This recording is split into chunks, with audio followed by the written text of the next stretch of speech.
কলেজের প্রথম দিনে আমরা সবাই একটু ভয়ে ভয়ে থাকি এবং জানতে থাকি যে কলেজের সিনিয়র দাদারা কেমন কী করে গেছে। তো সেরকমই একটা কলেজের ফ্রেশার্স পার্টিতে যখন আপনাকে আপনার প্রিন্সিপাল বলে যে একটা ছবি দেখিয়েছে কার মতো হতে হবে না, সেইটা দেখে আপনার মনে কী আসা উচিত যে আমি এর মতো আর কখনো হব না? কখনো কি ভেবেছেন যে এর মতো হলে কি হতে পারে আপনার জীবনটা? তো সেটাই জানতে গেলে আপনাকে আমার এই গল্পটি পুরোপুরি শুনতে হবে। তো ওয়েলকাম বন্ধুরা, আমার এই চ্যানেলে আপনাদের সবাইকে স্বাগত জানাই নতুন একটি মুভির বেঙ্গলি এক্সপ্লেনেশন নিয়ে। তো যারা আমার চ্যানেলে নতুন এসেছেন তাদের সবাইকে বলছি সাবস্ক্রাইব করে যাবেন এরকম নতুন ধরনের গল্প পেতে। আর যারা আমার চ্যানেলে এক্সিস্টিং আছেন তাদের সবাইকে বলছি লাইক করবেন, যাতে আপনাদের এই গল্পটি আমার সবার কাছে পৌঁছে দিতে পারি। তো কাহিনী শুরু হয় 2014 সালে একটি পুরস্কার বিতরণী অনুষ্ঠান থেকে, যেখানে আমাদের গল্পের hero D Raghavan gold medalist পায় এবং সে তার শখের নারীকে প্রপোজ করতে যায় হাই সেকেন্ডারি পাস করার পরে, এবং পড়াশোনায় সে খুবই ভালো হয়। সে যখন প্রপোজ করে তার শখের নারীকে, শখের নারীটা বলে যে সে তাকে ভালোবাসে না। সে অ্যাকচুয়ালি এরকম মেধাবী ছাত্র পছন্দ করে না, সে একটু এরকম একজনকে পছন্দ করে যে একটু রকিং হবে, যেমন ফেল করবে, মেয়েদের পিছনে লাইন মারবে, একটু ক্যাজুয়াল থাকবে, সেই রকম ছেলেদেরকে সে পছন্দ করে। এই যে রিজেকশানটা ডি রাঘবন আমাদের নিতে পারলো না, এবং সে যখন কলেজে এন্ট্রি নেয় তখন সে হয়ে যায় ড্রাগন। তো ড্রাগন দেখানো হয়েছে সে বন্ধুদের জন্য যা ইচ্ছা তাই করতে পারে, বন্ধুদের প্রতি মরে যেতেও পারে, এবং সে সেখানে সবচেয়ে থার্ড ক্লাস ছেলে, যে কিনা কোনো ক্লাস অ্যাটেন্ড করে না, শুধু কলেজে যায় এবং মেয়েবাজি করে এবং আপনার গার্লফ্রেন্ডের সাথে ঘুরে বেড়ায়। তো রাঘবন এমনই একটা ছিল যে বন্ধুর জন্য যা কিছু ইচ্ছা করতে পারে, বন্ধুর জন্য লড়াই পর্যন্ত করতে পারে। সে এইভাবেই ফেমাস হয়ে যায়। একদিন এই মারপিট করতে করতে প্রিন্সিপালের গাড়ির কাঁচ ভেঙে দেয় এবং তখন থেকে প্রিন্সিপালের নোটিশে চলে আসে। তো প্রিন্সিপাল তাকে বলে যে কলেজে যদি তোমাকে থাকতে হয় তাহলে একটাই শর্ত আছে, যে তোমার 48টা সাপ্লি আছে, সেই সাপ্লিগুলোকে সব ক্লিয়ার করতে হবে, নাহলে তুমি কলেজে থাকতে পারবে না। তো সবাই যখন রাঘবনের প্রতি প্রিন্সিপাল এরকম ব্যবহার দেখে এবং কলেজে প্রোটেস্ট করে, তখন প্রিন্সিপাল তাকে কলেজ থেকে বের না করে বলে তোমাকে সাপ্লিগুলো ক্লিয়ার করতেই হবে।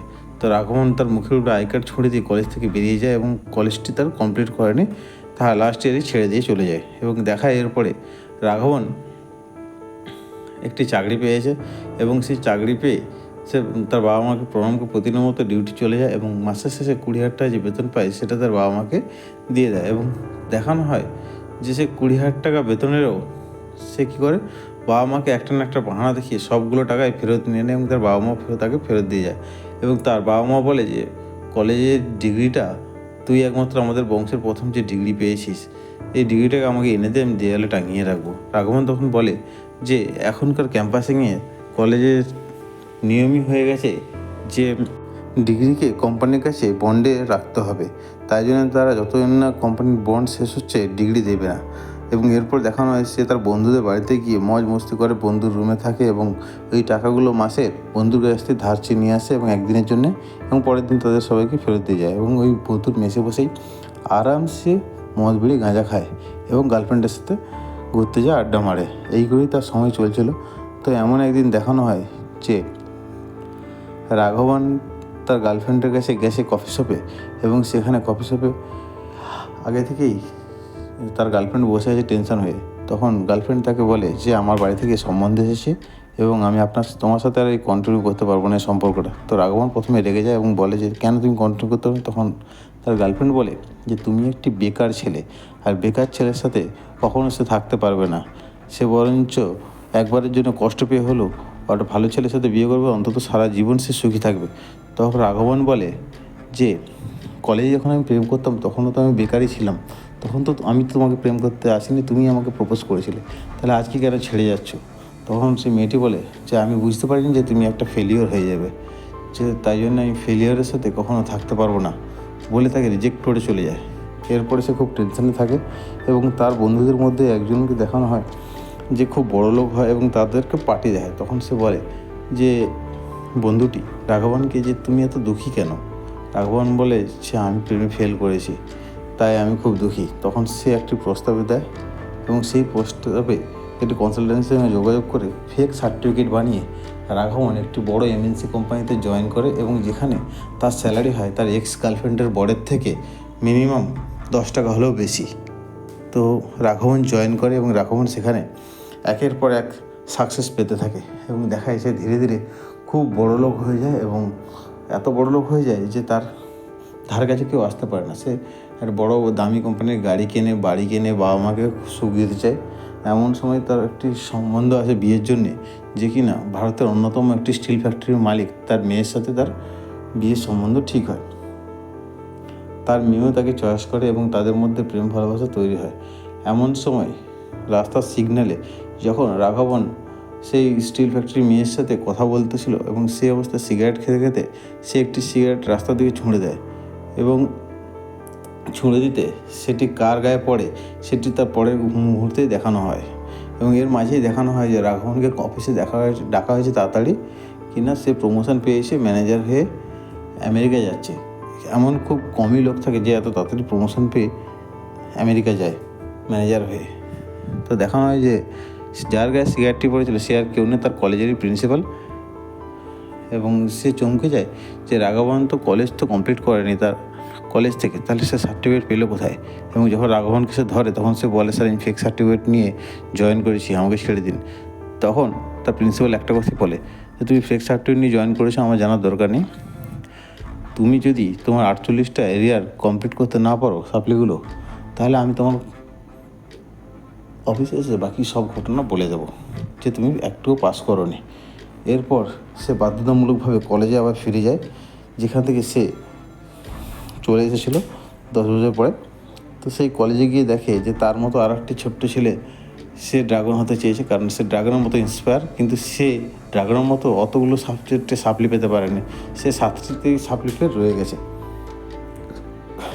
এরপর ড্রাগন তার গার্লফ্রেন্ডকে, হবু স্ত্রীকে মিথ্যে কথা বলে চেন্নাই আসে এবং তার কলেজের এরিয়াগুলো কমপ্লিট করতে, কিন্তু সে পড়াশোনাতে কোনোভাবে মনোযোগ দিতে পারছিল না, কারণ তার অফিসের কাজও চলছিল। এরই মাঝখানে দেখানো হয় যে কলেজের প্রফেসর হয়ে তারই এক্স গার্লফ্রেন্ড আসে, যে কিনা তাকে রিজেক্ট করে গেছিলো। সে তখন রাঘবনকে দেখে খুবই টেন্স হয় এবং একটা দিন এসে রাঘবনকে বলে যে রাঘবন আমি খুব ভুল করেছি, এখন সেটা আমি বুঝতে পারছি, কিন্তু তোমার পরীক্ষা যাতে পাস করতে পারো সেই কোচিং দিয়ে আমি আমার ভুল শোধরাতে চাইছি, এরকম কিছু খারাপ ব্যাপার নয়। তো এরপরে ছোটো রাঘবন জানতে পেরে যায় যে কলেজের মিসেসই তার হচ্ছে রাঘবনের বস, রাঘবনের গার্লফ্রেন্ড ছিল।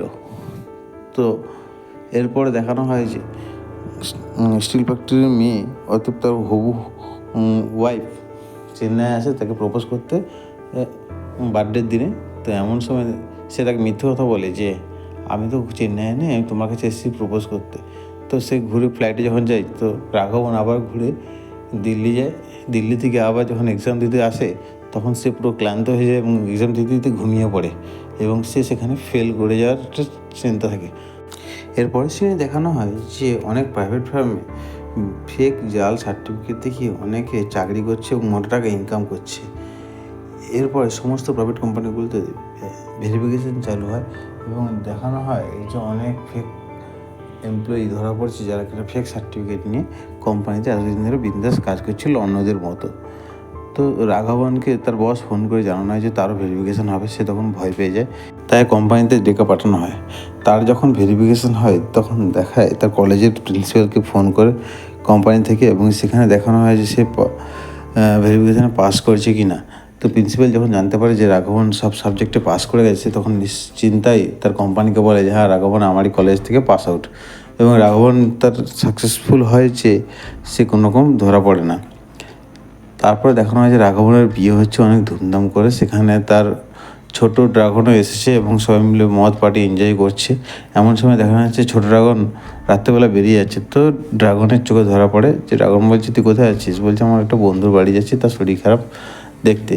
তো আমাদের হিরো ড্রাগন বলে যে তুমি তো মদ খেয়ে আছো, আমি মদ খাইনি, আমি তোমাকে নিয়ে আছি। তখন ছোটো ড্রাগন বলে না তোমার তো বিয়ে, তোমাকে যেতে হবে না। তবুও সে জোর করে যায় এবং যে দেখে যে কলেজের একটি মেরিট স্টুডেন্ট সে তার নিজের হাতে শিরা কেটে দিয়েছে এবং মরতে চায়, সে কিনা খুব গরিব ফ্যামিলি থেকে। তার গুগলে চাকরি হয়ে গেছিলো, তার সেটা স্বপ্ন ছিল পাওয়া, কিন্তু সে কিনা ফাইনাল সেমিস্টারে ফেল করেছে, বাকি সব সাবজেক্টে টপ করেছে, একটি সাবজেক্টে ফেল করে গেছে।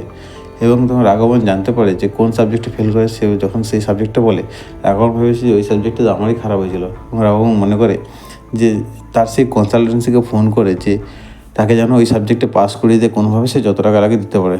তো এই মুহূর্তে দেখানো হয় যে রাঘবনের পেপারটি ওই ভালো ছেলেটির পেপারের সাথে বদলে দেওয়া হয়েছে, এবং যখন শিক্ষা ব্যবস্থায় কোনো রেজাল্ট পায়নি তখন ছেলেটি সুসাইড করতে চেয়েছিল।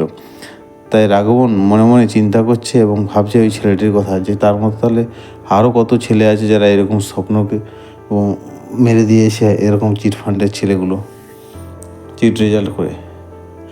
তো রাঘবন বিয়ের মণ্ডপে ভাবতে ভাবতে বিয়ে ছেড়ে উঠে আসে এবং প্রিন্সিপালকে সব সত্য ঘটনা বলে যে সে কিনা একটি সাবজেক্টে পাস করতে পারেনি, সে ফেল করে গেছে এবং সে জালিয়াতি করে এই চাকরিটা পেয়েছে, এবং তার বসকেও সে বলে।